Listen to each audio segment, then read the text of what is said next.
We are starting things off with some breaking news this morning. Spokane Falls Boulevard is now back open after a dumpster fire. So this is a live look at the scene right now. That fire was started somewhere near Boo Radley's in downtown Spokane.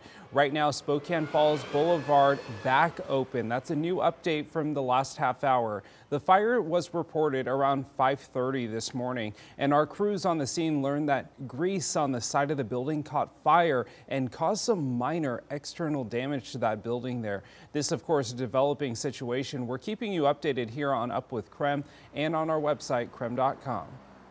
We do say good morning to you. Happy Tuesday. I'm Tim Pham. And I'm Channing Curtis. Now let's send things over to meteorologist Thomas Patrick for a look at the forecast, because Thomas, it doesn't really feel like fall outside. Feels great. I mean, it feels amazing. Listen, I'm not complaining at all, but I just where's the sweater weather? Where's sweater weather? Soup weather. I was just talking to our producers about that too. It's just like, hey, October in the Northwest should be a lot colder for this time of year. There's no doubt about that. It's just kind of missing in action here because our entire extended forecast remains mild even through our morning hours. And as I'm looking at the time at 7:02, and I kind of mentioned this yesterday, we are just about sunrise. We are seconds away to sunrise. It's 7:03 as of this morning is when that sunrise, so just 30 seconds away. But 55 degrees as we hit sunrise on an October morning is very warm. Our average low temperature is 40 degrees for this date. So we're 15 degrees above that. And our afternoon temperatures have been about 15 degrees above average as well.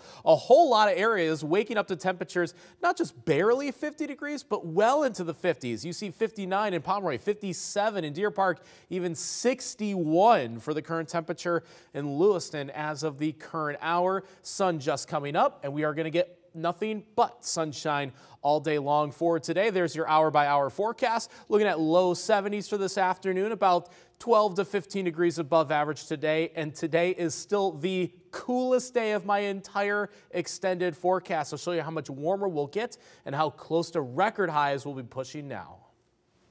More breaking news into our newsroom this morning. A Sunnyside police officer now at Harborview Medical Center in Seattle after being shot in central Washington. Now that officer was rushed there from Yakima County after being shot just after 8:30 last night. Now take a look at your screen. This is the exact moment that the officer arrived to Harborview.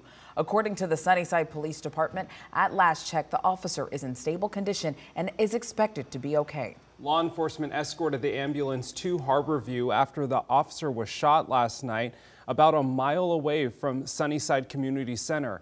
Police say they do have a suspect in custody, but all we know is that he's a 44-year-old man.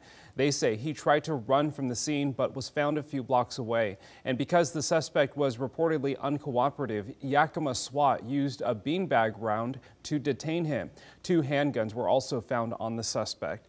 There are still a lot of questions that we're working to find out and asking about what happened in that shooting. We'll let you know right here on Up with KREM as we get new information.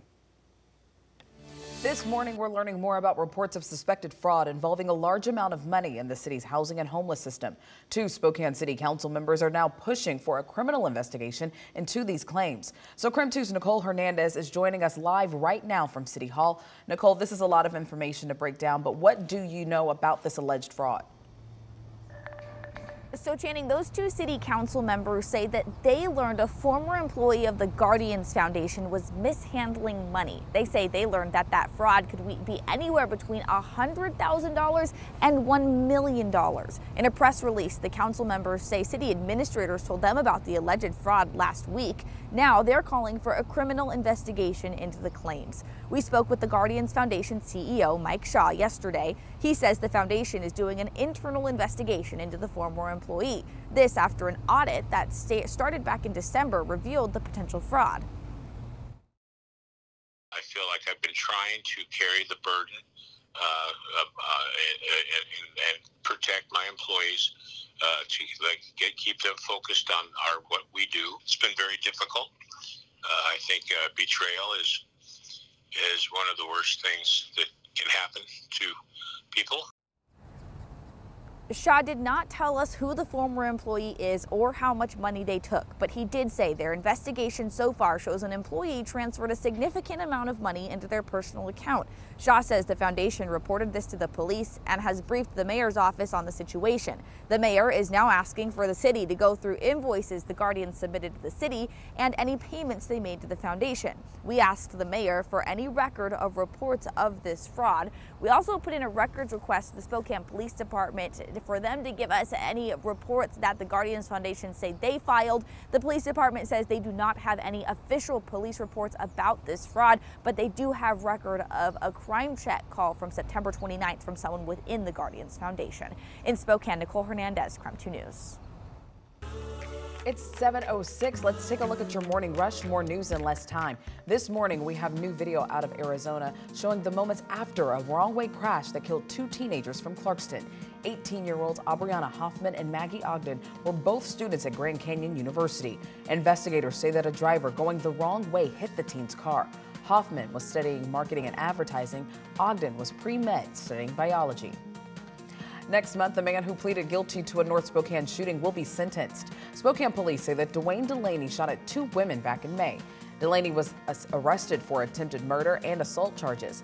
He pleaded guilty to second-degree assault and unlawful possession of a firearm. Well, today, volunteers are planting trees in the West Central neighborhood. Now, West Central is an urban heat island because of its lack of tree canopy coverage. The Lands Council now wants to plant 200 street trees in low-income neighborhoods this year, and they plan to increase tree canopy coverage by 40% by the year 2030. Well, this one's pretty gross. More people in our region say they're seeing these stink bugs around their homes. It actually turns out that climate change could have something to do with this. Researchers with WSU found that climate change could be making places like our region an ideal place for these bugs to thrive as they're drawn to areas near water. The bugs are considered an invasive species and are not native to the U.S. Well, a woman from North Idaho is going to be on the Food Network soon. Christina Ramsey is a home baker from Hayden, Idaho, and she is competing in the Food Network's Halloween Cookie Challenge. Ramsey made the announcement on social media yesterday. Now, the baking challenge airs on October 15th, and Ramsey has a chance to take home $10,000. And that's a look at your morning rush.